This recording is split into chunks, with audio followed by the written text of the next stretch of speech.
Hi, everyone. Welcome back to Father-Offspring Interviews, episode 8. We are back to just a singular offspring this week, sadly, but keep an eye out for more brother appearances in the future because that was a lot of fun. All right, you ready? We're going to jump right into it. Love it. Okay.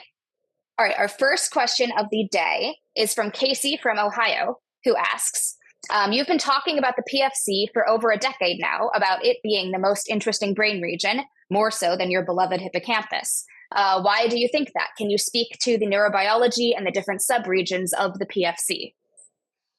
Oh, the PFC, the prefrontal cortex.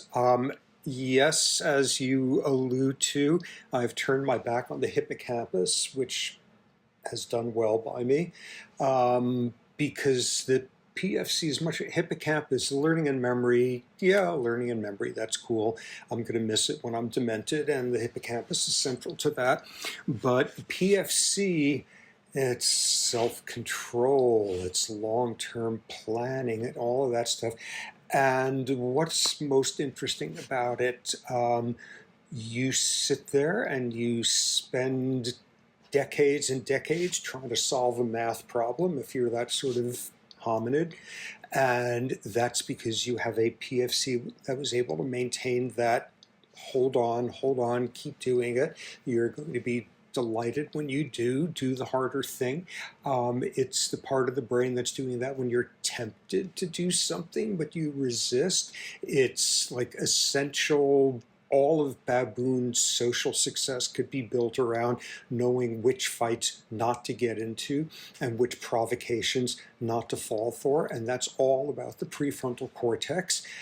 What's the most amazing, I think the thing that's most remarkable about it is every time you sit there and you're tempted to make a rapid judgment about someone who's very different from you, and the judgment is a negative one, and if you are going to stop and say, wait a second, let me think about this, am I just confusing different with wrong, with disgusting, with unnerving? Am I just unable to view the world from somebody else's perspective? So why don't I try to do that right now?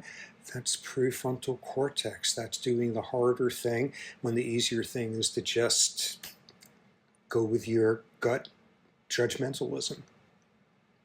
Different subparts.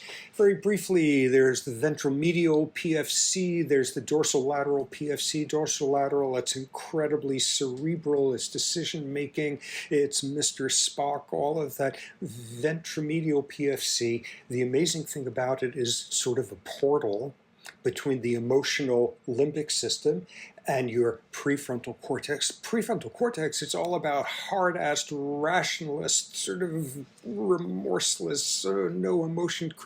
What's this part of the brain doing, having to have a major portal of information from the emotional part of your brain? It's actually very straightforward, because when you have no emotions, you make bad judgments. And this has been known for a long time. And if nothing else, people who have damage to this part of the PFC, not only do they make absolutely heartless decisions about things, but they have trouble making any sort of decisions because they never get a gut feeling about something. And what that tells you is, insofar as the PFC, often what it's doing is a thought experiment for you. Often what it's doing by way of the ventromedial PFC is doing a feel experiment for you.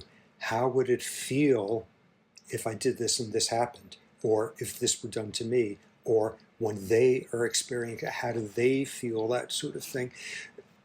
Yes, so immensely interesting part of the brain, and that's not even touching on the fact that it's not fully matured till 25. Which means I've officially reached a fully matured PFC. Let's just acknowledge that for a moment here. Yes, as of last month, and who could not have noticed it? Next, Ellen from Missouri asks, what would you genetically change about humans to make them a better species? Or is this a dangerous question to ask?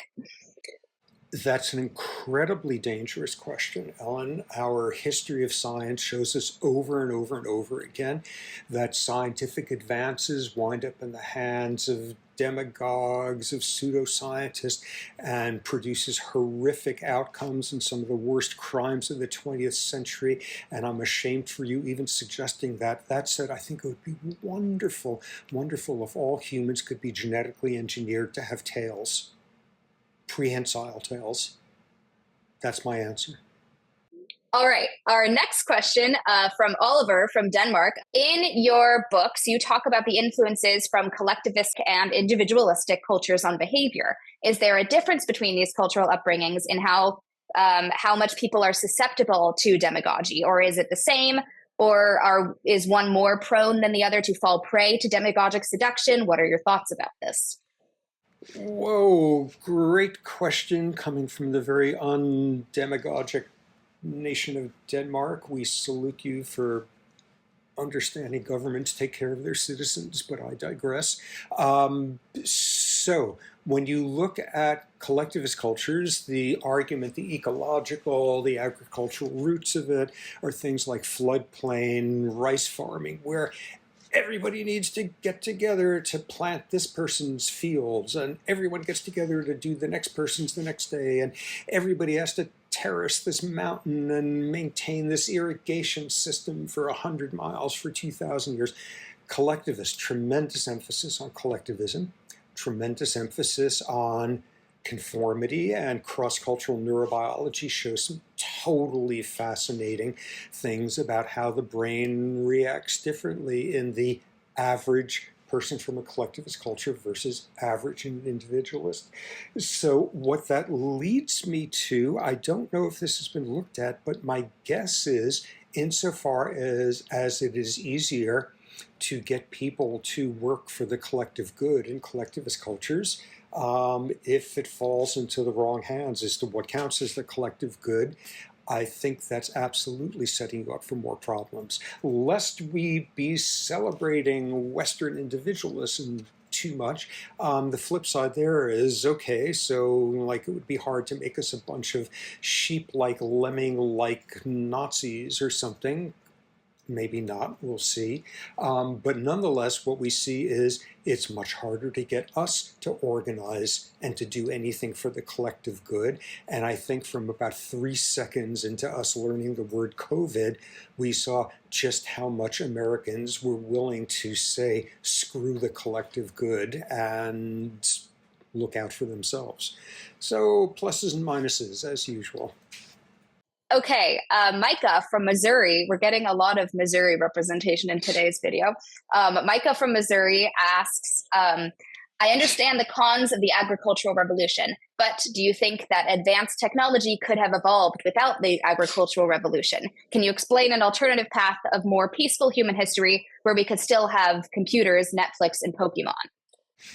Oh, well, yes, the easiest thing to say is, well, if we had never developed any of that stuff, we never would have missed it. And if we were still hunter-gatherers, we'd still have a hunter-gatherer mindset. What I think we need is some sort of hybrid type model, one that sort of mixes the pluses and minuses of hunter-gathering and agriculturalism and modern technology.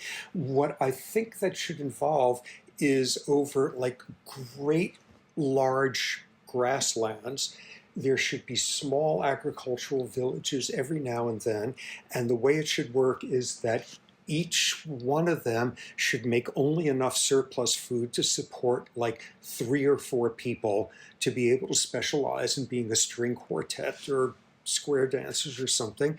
On the weekends, you would have a free shuttle bus that would take you out there so you could be a hunter-gatherer for the weekend, and there'd be a really ecologically green, very safe subway system underneath connecting all the villages that people would need to take during the wildebeest migration. Okay, that is it for episode 8. Keep submitting your questions at the forum found in the Instagram story highlight and bio or the YouTube video description. I'm Offspring Sapolsky, and thanks for your continued support of Science and the Beard.